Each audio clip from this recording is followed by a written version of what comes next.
will last about 20 minutes.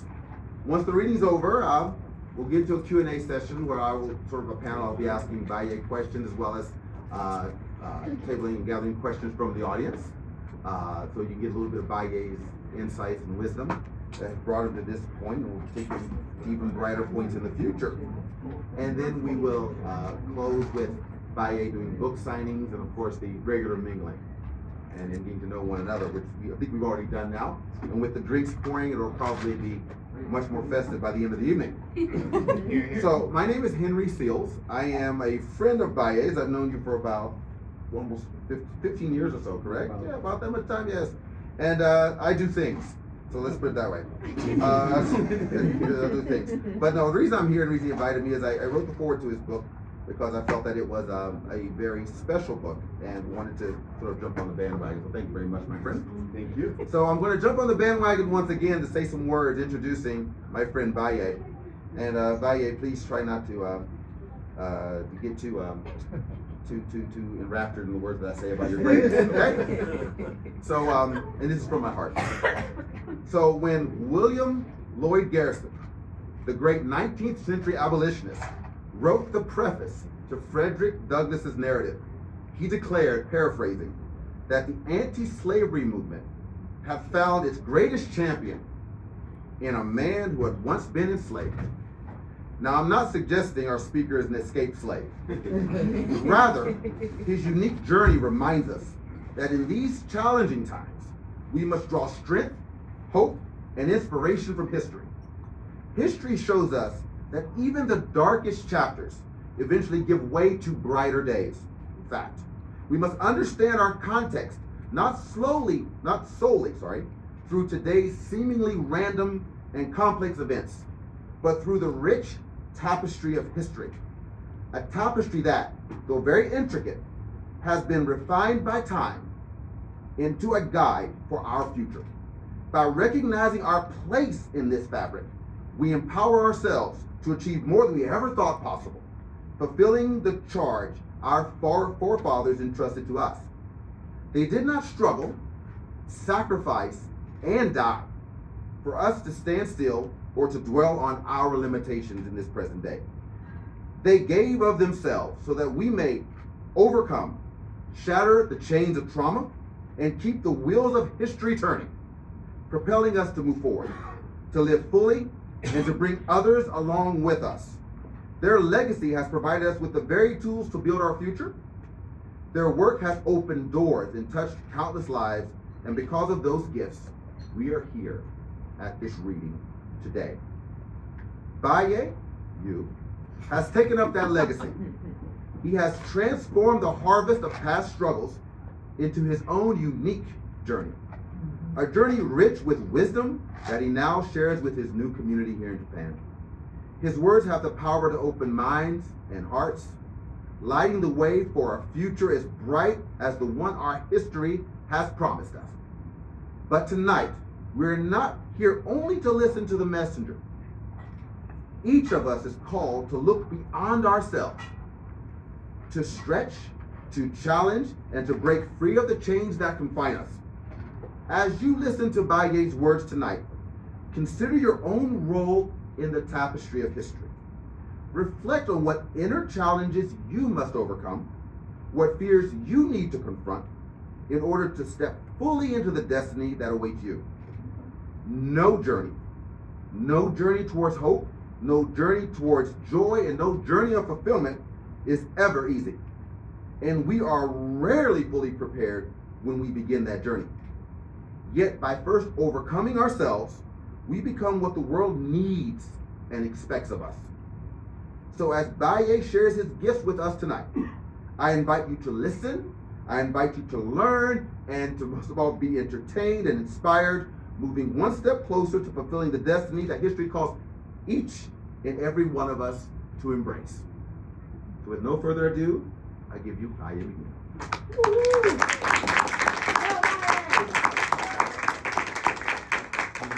How do you follow that? You'll find a way, bro. Thank you. This is why I got him to do my foreword, because he's the man. All right, quick speech I put together real quickly. First of all, good evening, everyone. First, I want to thank Henry for being my MC and host. I want to thank David, Latanya, and Scott and the rest of the staff of Legacy Lounge for facilitating everything. And I want to thank you guys for being here tonight. I know the weather is kind of crappy, but you guys still came out. Thank you so much. Coming to celebrate this book, Words by Baye, Art by Miki. Now, writing a book, it's a solitary act. It's just you and a blank page and a whole lot of questionable life choices that led you to the thinking and led you to thinking that, we should do this again. This is my third book. But tonight reminds me that while writing may be solitary, storytelling is communal. And this book is as much about community, connection, and creativity as it is about me and Miki building a life together. Some of you have been following my work for a while now, so you've seen me, get up in arms about, some of the foolishness that is part of being a non-Japanese person living in Japan. And, stuff like calling out blackface and whitewashing and on national TV, and yet somehow I convinced the Japan Times and Toyo Keizai to still, give me a monthly column, so they give me. I still managed to pull that off, and I'm still amazed they let me keep doing that. And this book, it has some of that, of course, but it's mostly about navigating cultural relationships, and more importantly, about trusting a place and a person enough to build something extraordinary together. And trust me, that's no small feat when that person is an artist who wields power tools with alarming confidence. So, Miki has built much of our house and the wall around it, our furniture, our driveway, pretty much everything except for this table here. And meanwhile, I contributed too. I contributed moral support, applause, kudos. But in all seriousness, Words by Baye, Art by Miki isn't just our story. It's about what happens when you throw away the blueprint and build life on your own terms. It's about love, resilience, and how sometimes the best way to make something work is to embrace the chaos. Tonight is a celebration, not just of this book, but of all of you. Every conversation, every bit of encouragement, every time someone said, you should write about that. It helped me, it helped shape this journey. So whether you're here because you know my work, or you're a friend, or you just follow the smell of that soul food that Latanya's cooking up, whatever brought you here, thank you. Your support is what made this celebration possible.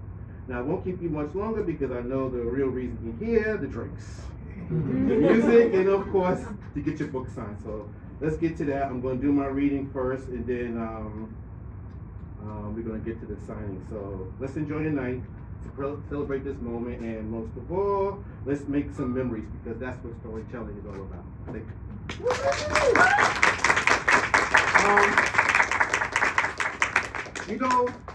See, you messed it up for me, Henry, because I had a plan to read something light, but you did not set up a light story. Anthony, I was going to read about my cats. I can't read about my cats after that, Steve, so I'm gonna dig. There are cats in history too, bro. No. You can't drop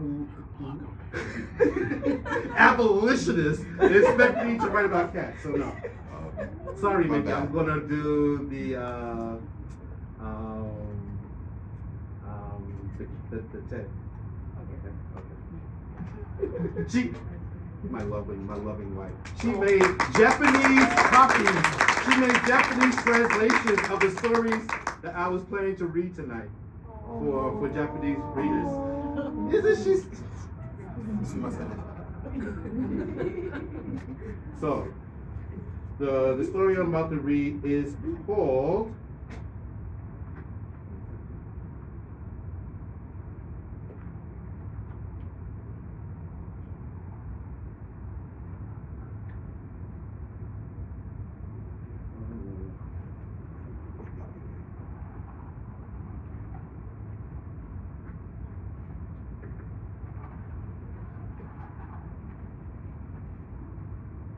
would think I would know this book after spending the last 5 years writing it, right?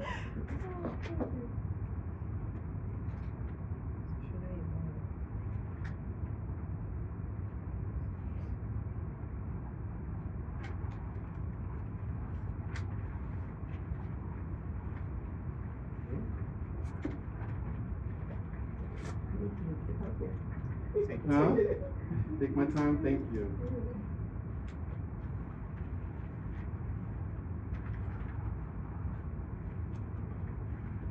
Is this annotated? Where is the story?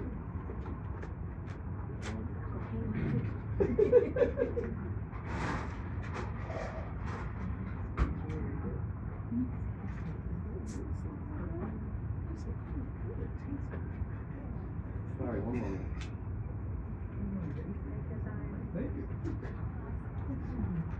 This is your fault, anyway. I still think we should listen to our cat. I agree. Cats are dope, man. Cats are great. I'm a cat dad. Okay, well, if there's time, I'll do the cat story after this one. Okay. But you set this one up, so I'm Who going. is you? Come on. All right, here we go. It's called Unpacking Koto. Are we ready? All right. So, wherever we journey, we try to bring along two types of belongings. In Japanese, they're referred to as mono and koto. Mono is used for physical, tangible things like clothes, deodorant, toothpaste, and other essentials. In contrast, koto is used for intangibles like ideas, experiences, and feelings.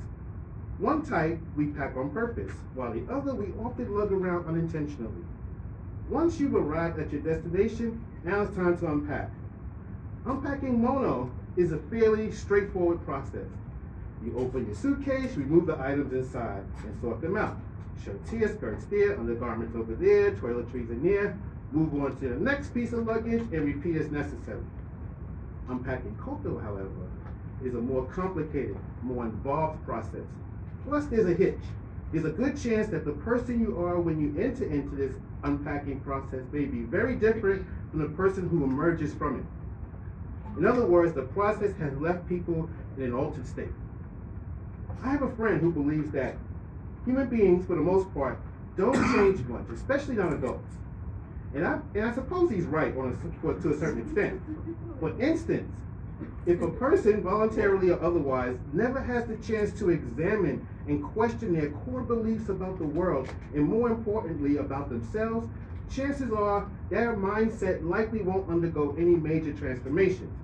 But let's say you choose to, or find yourself for reasons beyond your control, obliged to tread upon a vastly different path, one your experience could not prepare you for, like long-term residence in a profoundly foreign environment where you're forced to confront deeply embedded and elusive thoughts and feelings. Undertaking something of that magnitude, I believe, makes change not only possible but imperative. Once we've ventured out of our spheres of comfort and familiarity, that's when the need to unpack koto becomes more insistent. Otherwise, we won't pay it much attention. For example, on occasion, you might have heard yourself say, "Glad I packed my hat, muffler, and mittens. It's cold as hell out there." But I bet you've never heard yourself say, "Glad I packed my moral superiority, homophobia, and misogyny."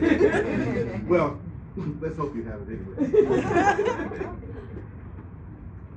We've been collecting this koto ever since we were children. We carry it around with us all day, every day, to the point where we don't even notice its weight. Do you notice the weight of your liver or your gluteus maximus? Probably not. That is, unless you like pizza and beer as much as I do, then you might. We keep most of this koto in our hearts, in our minds, and in our souls. You probably got some of it stashed away in your glutes too. But the point is, the weight is distributed in such a way that we usually don't notice it until we unpack it. And trust me, once you have, you feel like you've given your soul an enema. Case in point, I only planned to stay for a year when I first came to Japan, but years flew by and friends back home shifted from asking when I would return to the U.S. to if I would ever return to the U.S. And later it was going to be Looks like getting out of here was the best thing you ever did. The point is, it wasn't long before I began to think of Japan as my home base indefinitely. It was then that one of these intangibles decided to make an appearance. At the time, I was an instructor at a big franchise English school in Tokyo.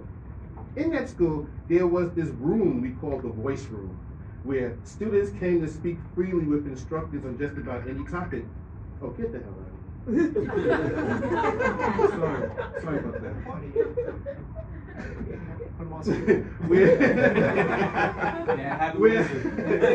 We called the voice room, where students came to speak freely with instructors on just about any topic. We weren't supposed to venture into sensitive subjects like politics or religion or sex, but I'd let the students break the rules if they push the issue. Ochakasama kami-sama, right? That means the customer is God. One day, it was me and 3 Japanese students I taught several times before. 3 habitual rule breakers they were. These guys love to talk about the differences between Japan and America, the cultures and the people. Many students did. However, these 3 students' opinions usually got political. I'd indulge them though, for no other reason than to break up the monotony. I mean, many students only wanted to talk about safe topics like Disneyland or shrines or sushi, or would try to confirm their stereotypes about black people or about Americans. Not a fan of those combos, I gotta tell you. I wasn't a huge fan of where these 3 guys like to go either, mainly because their opinions seldom reflected the America I grew up in. Yet, they had the audacity to assert these beliefs with authority, like they were canon, at me, the only American in the room. What Hollywood or Jollywood, Japanese media, told them about me held as much weight with them as what I had to say. And this day was no different at first. These 3 had quite a bit to say about the U.S., and some of it, as usual, was unmistakably critical, disparaging even. Up until that point, whenever students got openly critical about my country, I'd hear them out, nod and smile, even join in occasionally. Lord knows I have my grievances. But that was before I decided that Japan would likely be home until further notice. This decision was critical because until then I had no real skin in the game. Japan was still an amusement park and I was still very much amused. But as I settled into life as a so-called expat, it gradually became clear that I was no longer a patron at that amusement park.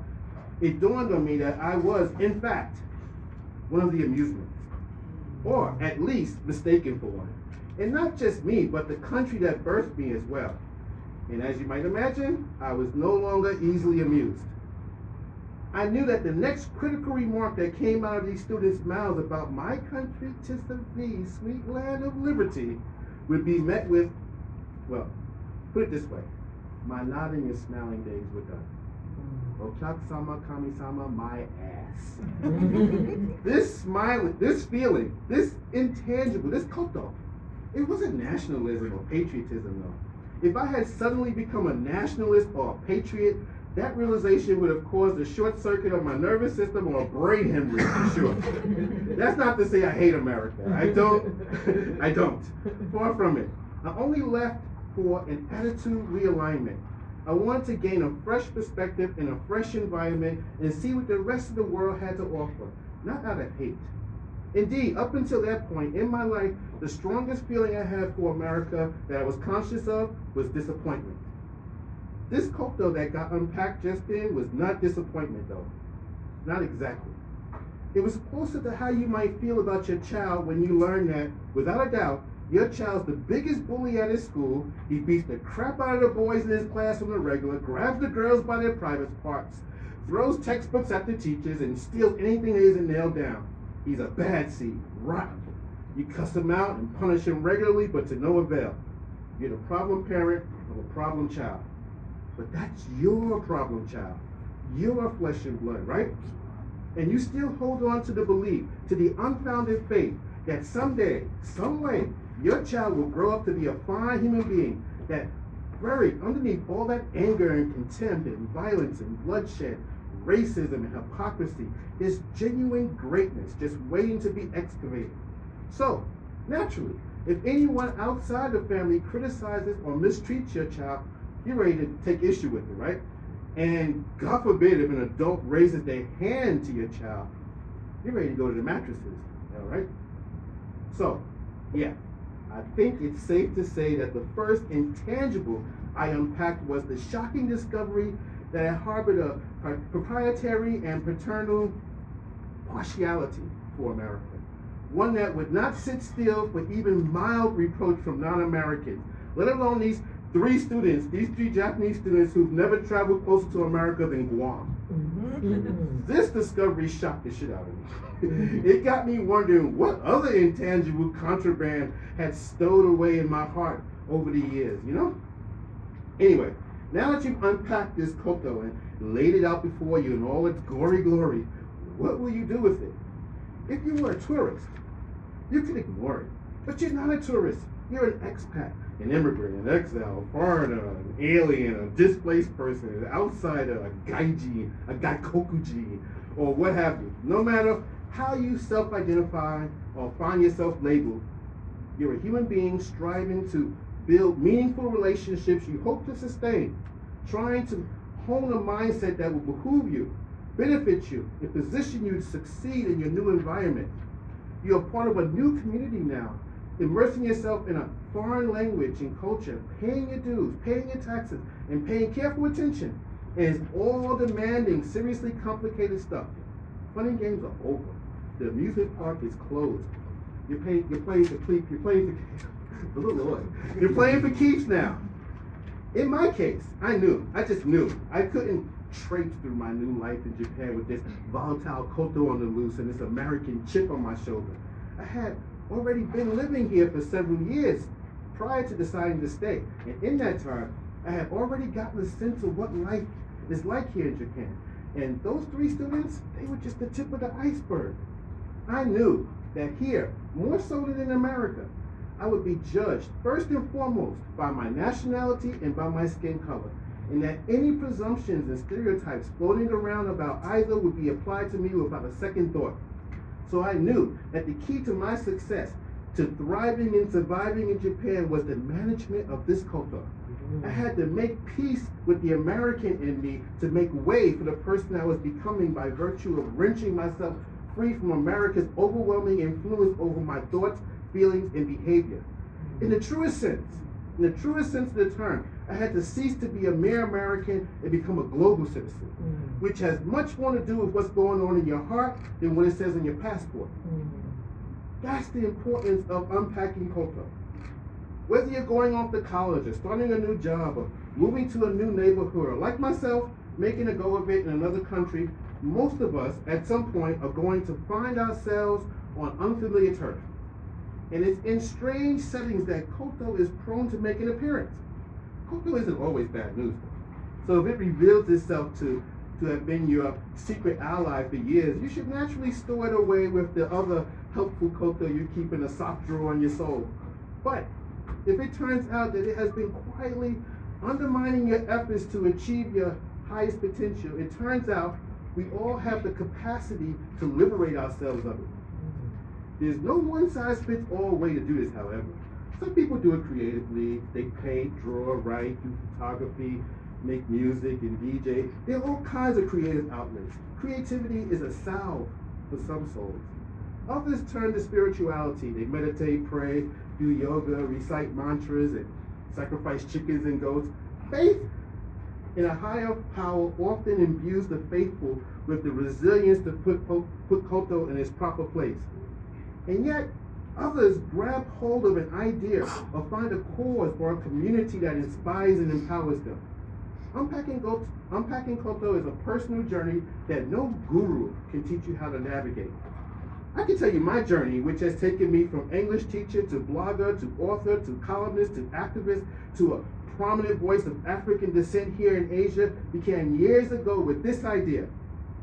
What kind of impact would it have on the negative perception of blackness in Japan if I used my energy and gifts to bring black excellence to Japanese attention? And once I set myself on that path, I could feel the lessening of the load I've been lugging around most of my life. Even my glutes felt lighter and tighter. At the same time, my mind became more open to the abundance of opportunities that the American in me, distracted by the things that Americans find too difficult to ignore, would have been too preoccupied to notice. Over the years, I've tackled some other problematic culture that reside within me, like racial sensitivity and an intellectual inferiority complex, a pompous belief in New York exceptionalism, and black American cultural superiority. I've even glimpsed some misogyny and homophobia peeking out of a belief in my heart. Unpacking culture is a lifelong process. Locating and recognizing these hitches is an exercise in self-discovery. Once you've identified it, then it's time to get busy. While the process isn't easy, it is simple and almost as straightforward as it is with the tangibles. First, you've got to unpack it, and then you've got to evaluate every item and decide whether it's in your best interest to retain or discard it, and repeat as necessary.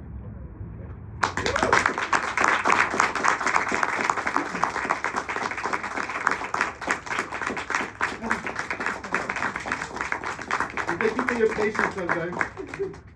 That was this too. That was the bottom. Are you going to read another? If by popular demand, how you say it? Special request the popular demand. No worries. So, thank you, Baye, and I'm sorry you couldn't talk about your cast, but I think all of us can say what you shared with us is incredibly inspiring, and leads us to believe that perhaps there's culture within us that we all need to manage. I know I do. So what I'd like to do is start right now with asking Baye a couple questions, some of them from my own experience reading the book, and then if there are any questions in the audience, please feel free to raise your hand. I'll call on you. I may not know your name, so I'll point. Very unpolitely, my mother told me never to do so, but I will point at you. And please be careful. You're going to get Baye's very straight and honest opinion, so anything about American politics is likely to light up the room. So we'll start on the book, first and foremost. Thank you. So, Baye, in reading the book, there's obviously a beginning, a middle, and an end. Some of these works are works you've written in the past, and you included into that I've read in your blog. So I'm just curious about what was the process. What did you have in mind about bringing this together? You know, why is it in the format in which it is, as far as beginning, middle, and end? How did you choose selections? How did you choose what to write to create this narrative and journey that your book obviously provides?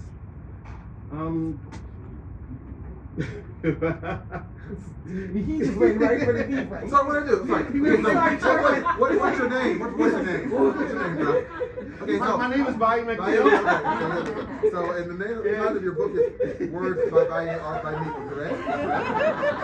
The name of the book is. No, but I think it's right. So anybody asks you, right? I don't mean to put you on the spot. You better understand. Charlie Rose over here. Okay, no. I think writing a book, a lot of people don't. You've written 3. Okay, so writing a book is never easy, and it's never simple. So I think it's doable. People can do it, and so there's a mystery to creation, whatever creation that may be. And so I just wanted you to break down sort of the mystery behind the creation. You know, how did it come together? How did you select things? So it doesn't need to be incredibly detailed, but just to help people understand. Well, as a writer, I'm always writing. So, Brother Dan. you don't want to call me during my talk. All right, so yeah, I'm always writing. So like you said, I haven't been blogging, but sometimes I'll post some of my thoughts on social media or on different platforms.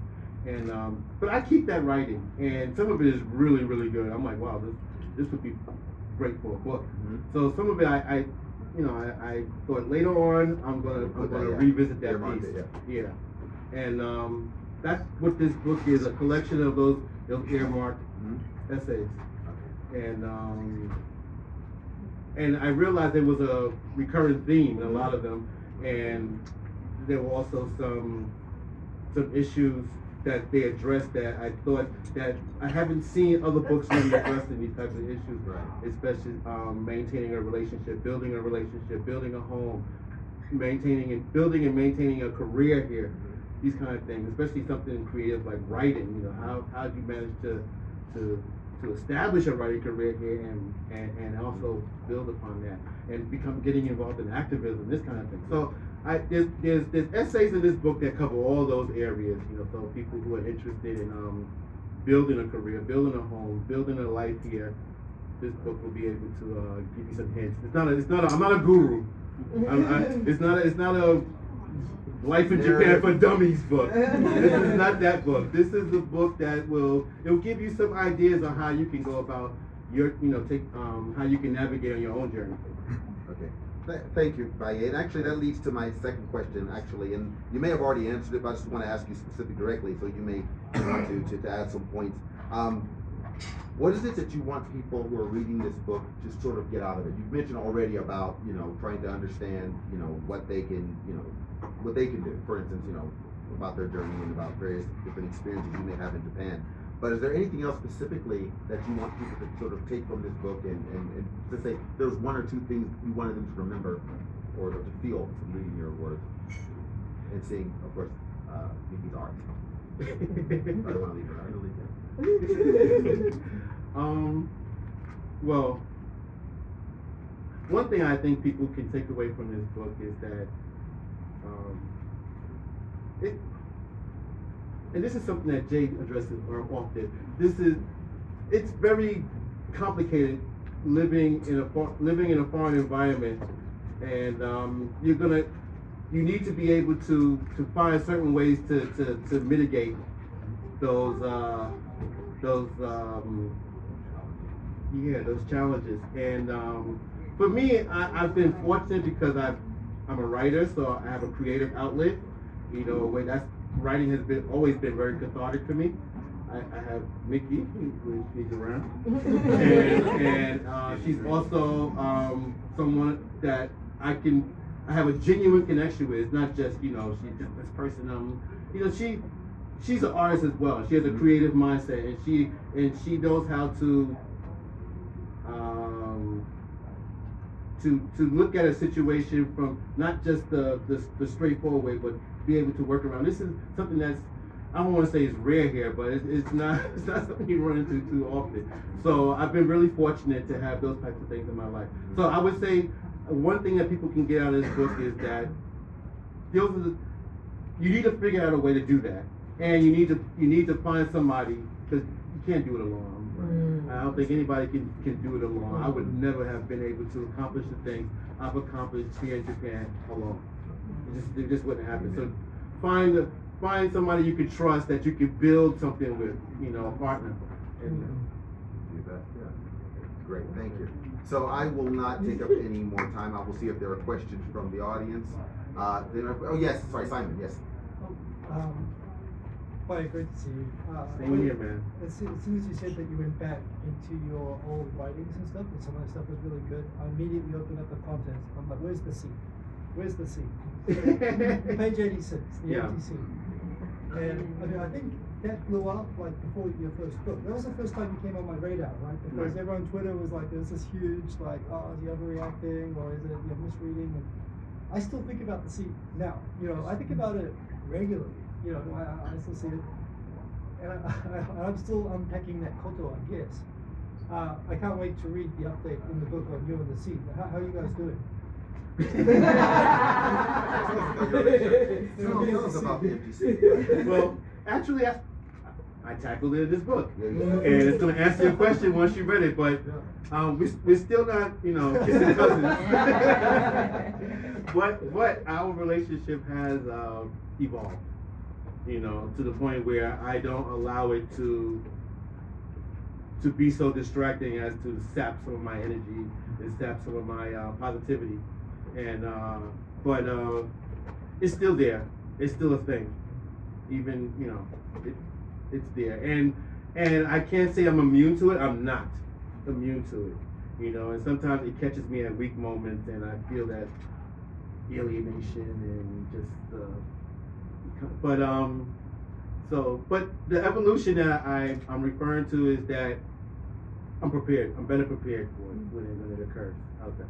Yeah. I can't wait to read it. Thank you, sir. Another question? Yeah, Sasha. You're with your beautiful wife, and you're not just an American. You're a New Yorker.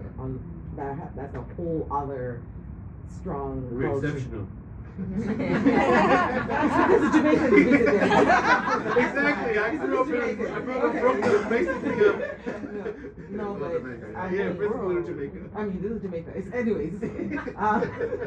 So I'm wondering if in the book goes into, it's not just like being a person of color or being foreign, but navigating Japan as a very strong culture, and you're a Black New Yorker that not exactly quiet, you know. So how, like, I've seen how you've written, and sometimes you become like almost teaching now rather than just explaining how you feel.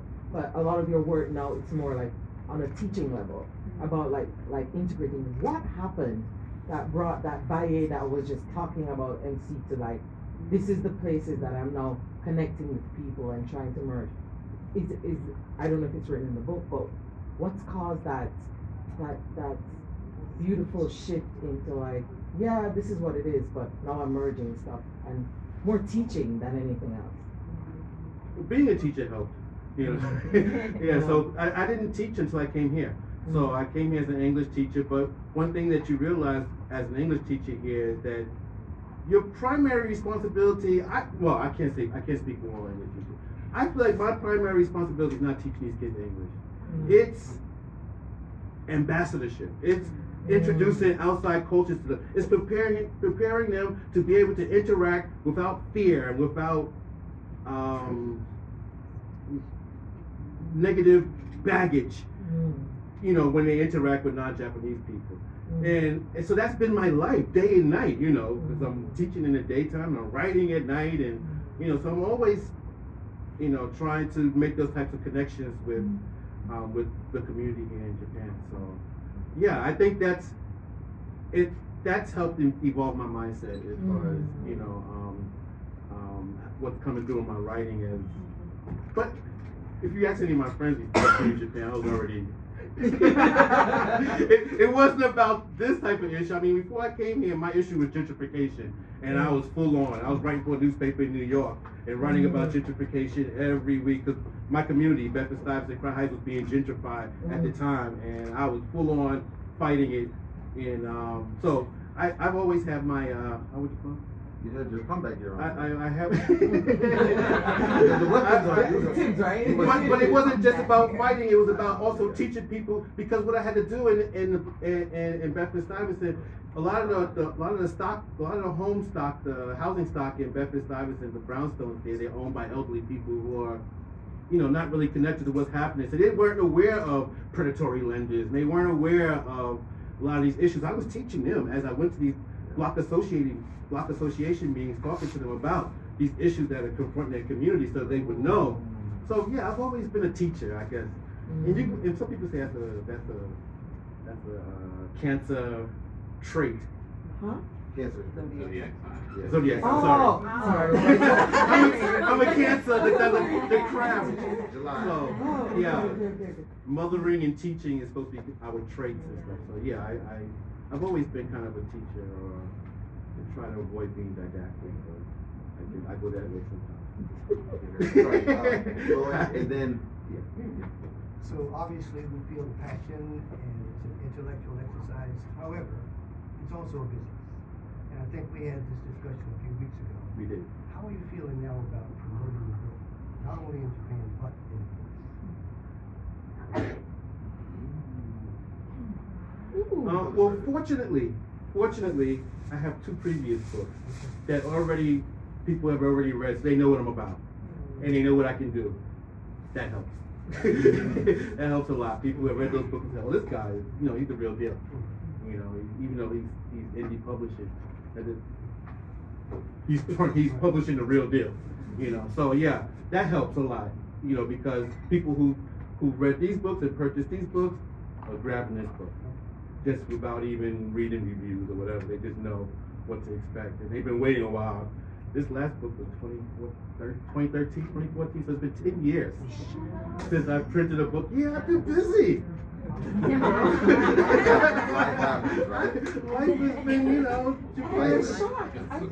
It's been 10 years. I know. It's been 10 years. Andrew's at the last party. Andrew helped me promote the last book. We did a commercial together. Yeah. So anyway, yeah, it's been 10 years since then. So yeah, and over the course of that 10 years, it's not like I haven't been busy. I've been writing the entire time, you know, for 2 publications. So I've been building an audience. So that also helps with the marketing and you know, promotion of the book. Yeah. People are promoting for me. As a matter of fact, before we change the subject, I want everyone to please promote my book on your social media, on the guys you want. Please, you know, and that sketchbook, put your email and I will be reaching out to you. But actually, I want you to take a picture with me or pick a picture with the book and post it on your socials. I'd really appreciate that if you could. Yes. And we'll go live soon. Yeah, that'll work. Who's your marketing strategist? Who's that? Your marketing strategist. His name is AI. No. AI has been really helpful. Don't.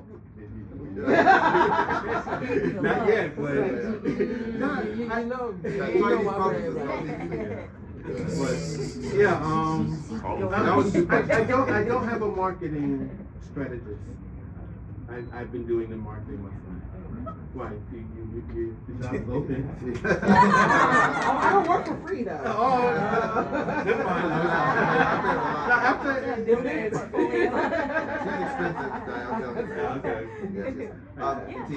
Yeah, well, I will definitely be promoting the book. Thank you. One of the reasons why is because in a lot of Black online spaces, you do see a lot of people who talk about the seat or different variations of a seat, an empty seat experience. And there's indignation, there's depression, there's a lot of emotions that are around that. And to piggyback off your previous question, I don't think you fully answered her question. Because I don't say that as a demerit.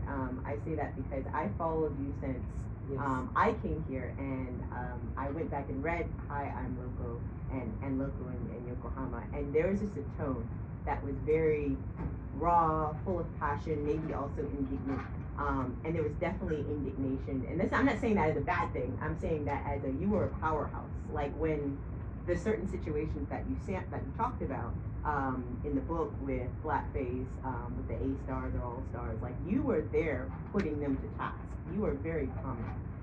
And there was a very strong sense of approach.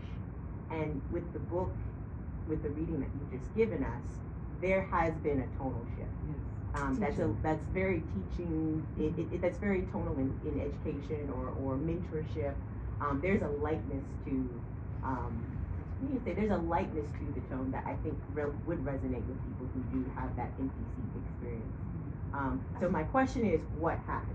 Is there anything I didn't answer it really? No, it's a specific. You said you were a teacher, right? And Yeah, I'm but sorry, you I were don't mean to before sorry, I'm the the- host, I don't want to protect the but no, you said you were a teacher and this teaching thing, and you know, but you've always been a teacher. But if you'd always been a teacher, which you were, then that doesn't explain a tonal shift. Yeah, right? Obviously, yeah. your teaching has changed. The way you teach has changed. Yes. Oh, I see what she's saying. Yeah. It was marriage. No.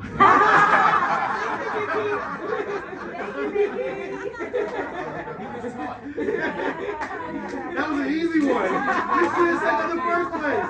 It was marriage. Miki did this to me. I blame Miki. She said, tone it down. Actually, when you read the first story in this book, you'll understand exactly what I'm talking about. Because that's what it deals with.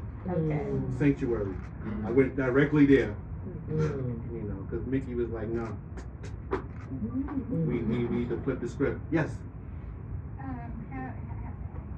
Has adopting cats changed your relationship in any way? No, I but love you're the cat right. person. I'm sorry. Mickey, Fu, and Drew. Well, let us not forget my 2 lovely cats. Fu and Drew have definitely had an impact.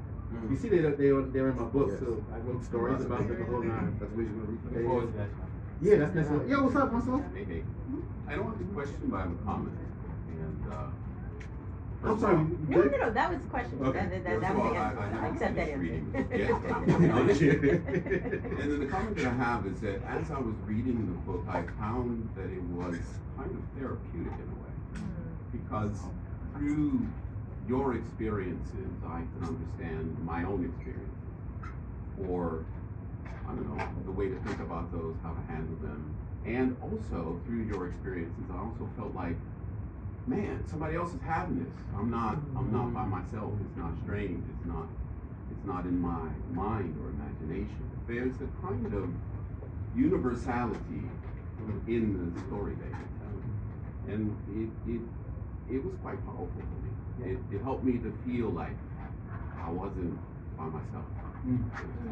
So thank you very much for that. I just want to tag on with that. I felt the same way. You know, you sent me some drafts along the way. You just explained everything I felt when I read the drafts. Can I add something to what you said? He's actually, you're spot on yourself. When I in the forward of the book, I talked about Odysseus. I always like comparing you to legends, my brother.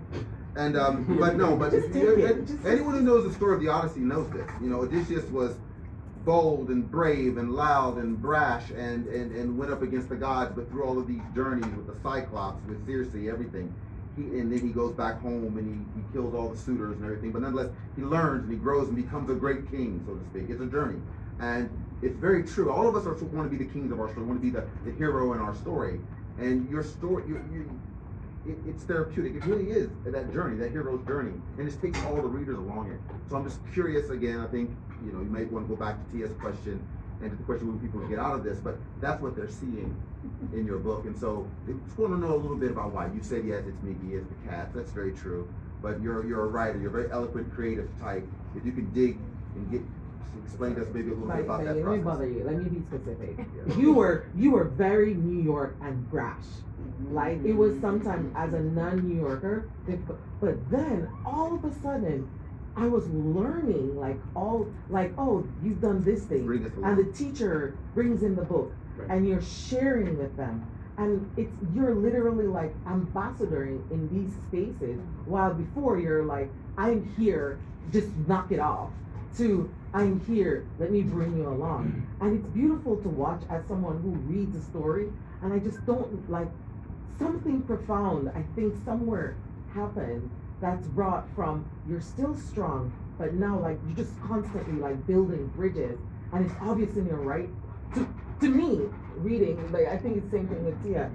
There's a communal way of now that it's more that you're reaching other people because it's not softer. It's more do you understand? That's what I'm trying. That's what I was asking. Okay, I know what you're going at, and yes, Miki was part of that, but that's not all of it.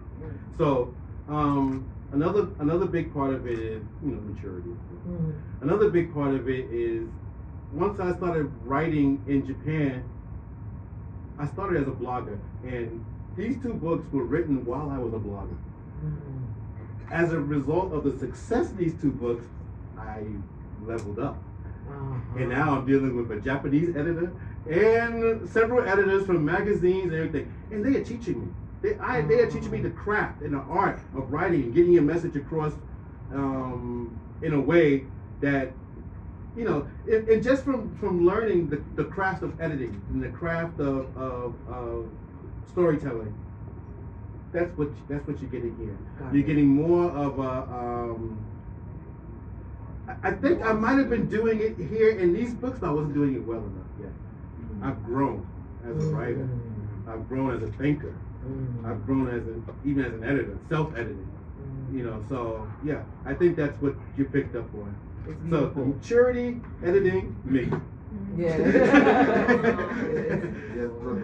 Yes. All right. So first of all, congratulations on the book. Thank you, sir. It's crazy how lucky you are to be with somebody like Miki, who's a carpenter. I'm sitting here looking at the pictures and like I want somebody in my life like this. Like you talk about build a foundation. She literally built your house, and so that's like great. So my question is this. So starting with you, if you could take some excerpt or some like little small part out of this book or any of your books and take it into another medium, whether it be like, I don't know, anime, movies, like whatever, what would that be? And for Miki, if there was something wild that you could add to your house, because I don't know if this was your first house, because you look like a pro. Right? That was your first one? Crazy. All right. Yeah, so if you could add something to your house that maybe you didn't, I don't know if it's finished or what stage it's in right now, what would that be? Yeah, difficult question. You want to add something to our house? A more garage or something? Anyway, let me answer my part. Okay, all right. So my part, I would make a Netflix show about the international relationship. I don't think that they really, not necessarily Netflix, but a show in Nihongo, not in English, in Nihongo about an international relationship, because I think this type of thing has not been done, or it hasn't been done well. Hasn't been done well. Yeah. Working on it. And I was working on it. There you go. And not just a couple of family, you know, with kids who are biracial, who are dealing with their issues. He's laughing because you're the man. It's called Black and This is East. the man. Okay. So this is what I would do. This is what I would take from my Black book. and East. Because and not necessarily drama. I could make it a comedy too. Because there's a lot of humanity that get, you know, when the drama is too heavy, people just kind of focus on that. Like the Cosby Show. About Yeah, like the Dramedy. the dramedy, yeah, about multicultural family in Japan. See if Miki has her answer. That would be. Go ahead, Miki. You have your answer, what you want to add to your house? No, I have already gone. I had a frown in my head. Uh-oh. Come take it. See what you did, man? You gonna tell me about this place? You have no choice, son. Hi, thank you very much, Baye, for this event. My question is about kind of like fear and activism and expression. And sometimes I make like social media content, and I try to Sometimes. All the time. before, yeah, but sometimes as a creator myself, like I have some fear, especially in this current world. Sometimes you express an opinion that is not very popular, and then you can face repercussion. And I thought about it when you mentioned you're surprised Japan Times still gives you the column. So how do you balance the fear of expressing or saying what you believe needs to be said, but then sometimes then as a creator, we get paid to do promotions, right? So sometimes if you're going a certain track, you're saying certain things, you're off the list. So I find myself being scared of expressing things that I want to. I want to use the platform to say something, but I'm scared monetarily as well, how that would affect the future of the work I do. So how do you balance that? And when do you know when to tone it down? When do you say no?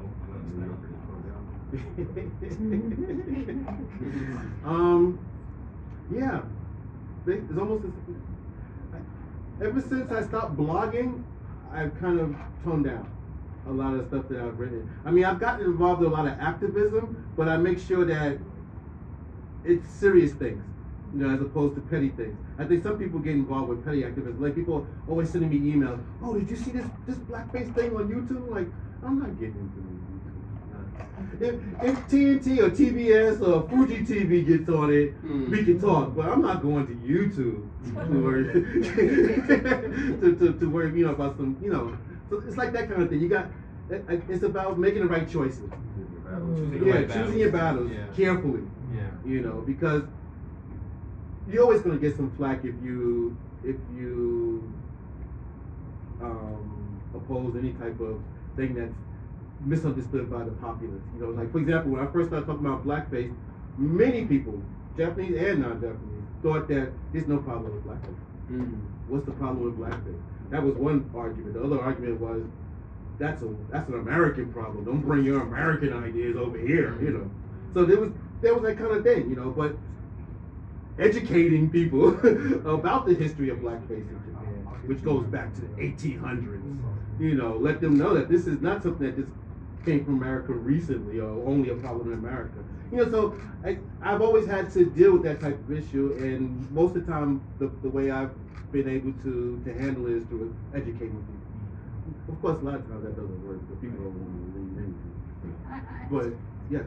I feel the same way. It's getting less and less, but when Caucasian actors are, you know, get all this makeup and play Orientals, Asians, I think it's pretty much the same thing, and They don't do it as much as they used to, but I still see it occasionally. I think Tom Hanks did it in a movie recently, a few years back. No, it's not. Last Samurai?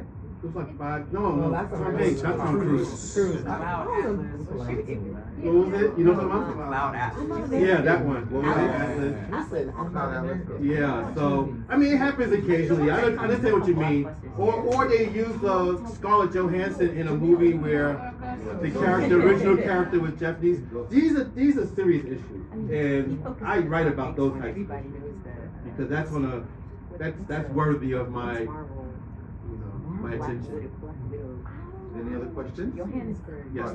I actually got a two-part question, one for you and one for Miki. Okay. So, for you, Baye, I've realized reading your works over the years, there are times when you're very passionate, and Miki, especially when you're in their feelings, there's a lot of commentary and thoughts about the angry black man.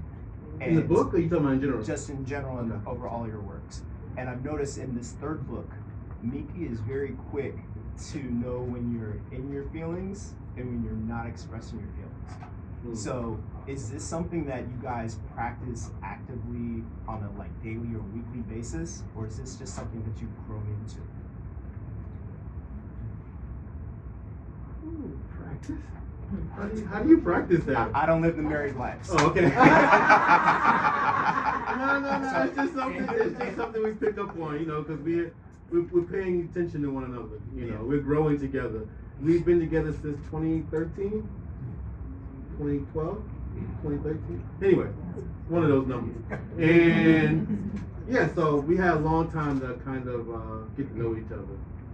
So it's not like a thing we had to practice, even though we probably could use it. I can only think about a lot of it, like I can't. Yeah. I guess to follow up for Miki, I guess I'll ask the question in Japanese. なんかバエが自分の気持ちを本とか映画で本当にミキの心を伝えたいというような枠が彼は初めに何を伝えましたか? And in English, when you first met Baye, like what was the work or literature that you're just like, yo, Baye, you need to read this so you understand my heart and understand where I'm coming from. Because Baye is always dropping knowledge about New York and 5%ers and all of his experience. So I'm sure you get all of that. Peace God. So 逆に自分の日本の心を彼に伝えたい。何がおすすめしますか?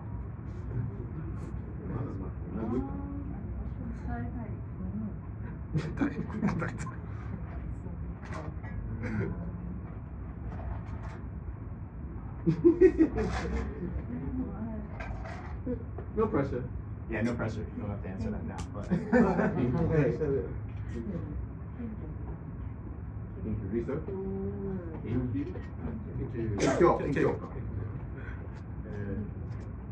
Alright.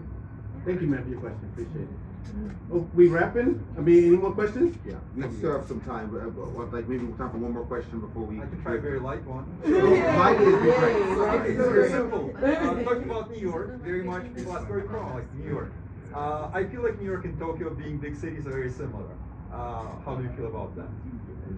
Just compare it to. That's not light, brother, man. Tell him. That's the heaviest question next time. Let me see. I just say they're similar. Yeah, I know. I understand. There are some similarities. There's a lot of people involved. Yeah. No, you go. Let me see. I gotta ask the question like this last time. At the last talk we had, somebody asked me, why did I grow to love Yokohama so much? And I said that it felt like the Brooklyn of his area. And Tokyo was kind of like the Manhattan. Yokohama was kind of like the Brooklyn. That's why I loved Yokohama so much, and why I didn't want to move to Tokyo. But now I live in Manhattan, and write like a Manhattanite, right? I lost my edge, so I heard you. I read between the lines. I lost my edge living in Manhattan. I should have stayed in Brooklyn. And no, but that would be it. Good question. Thank you. Okay. She's like, it's a little softer. You lost your edge, bro. This y'all? I see you. I see you, Sasha. Last Light question. Living again in the big city, I lost my edge. Yeah, so this is like, you talked about leaving Brooklyn to like, gain a different perspective, right? And so of all the things that you've experienced in Japan, I'm just curious that when you go back to Brooklyn, which I'm from Brooklyn by the way, Brooklynite, is there, what are friends and family, like, what are the differences that they notice about you? Have they said anything to you after being in Japan all this time? Is it a different Baye that they see, or is it a new Baye? Combination of both. I haven't had anyone say they see any significant changes in my character, anything like that. But they look at me differently. That sucks. That's what they see me on BBC and all that stuff. So they think I'm. Gotcha. And I'm like, no, They I'm think still it me, is. man. I'm still. But yeah, they. They haven't realized you lost the edge.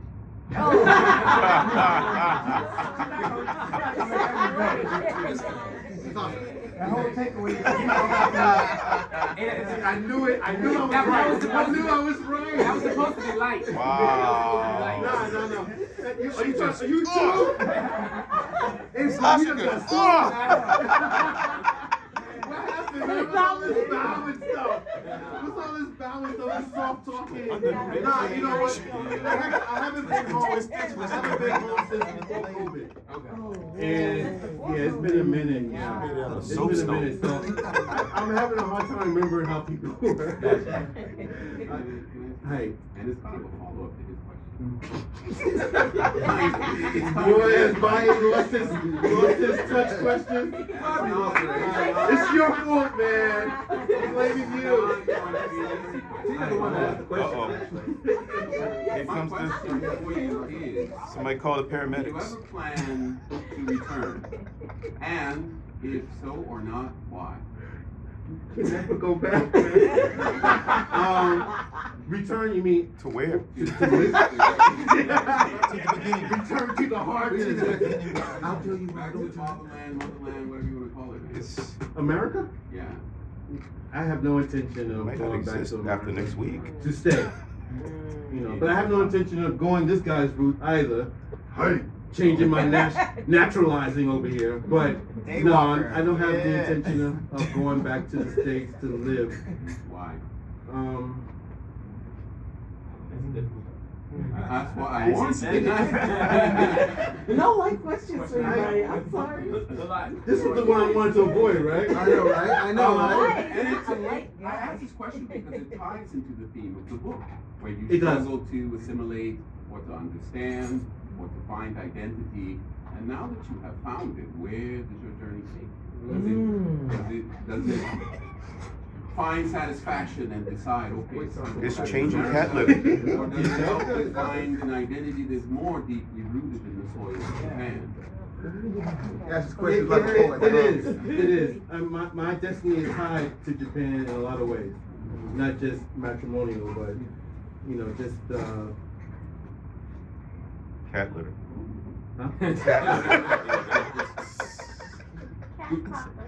Cat litter. Well, you can say food too. However, that's it. The reason that America is not on the list of places I would go to is that I just feel like the country is a disaster area right now, even more so than when I left. And I don't see it rebounding anytime soon, not in my lifetime. So, Why? yeah, I don't, I'm sorry, I didn't mean why do you feel that way? I meant why go back? Oh, why go back? Yeah, no, you answer the question. Okay. You answer. Ah, go ahead. I'm drinking gin on the rocks here. I can use one of those. Now it is the time of the night where we one enjoy each other's company, but also line up for the signings of your books. And I think snacks will be coming as well. So we'd like to give a big round of applause to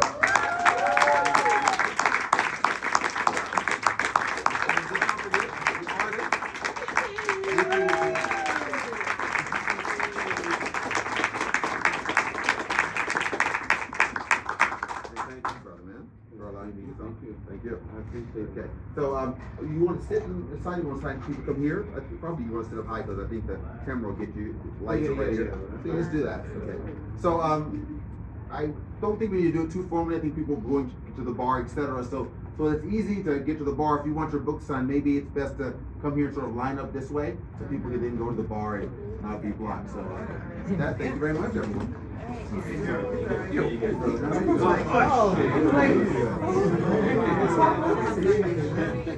What are you wearing?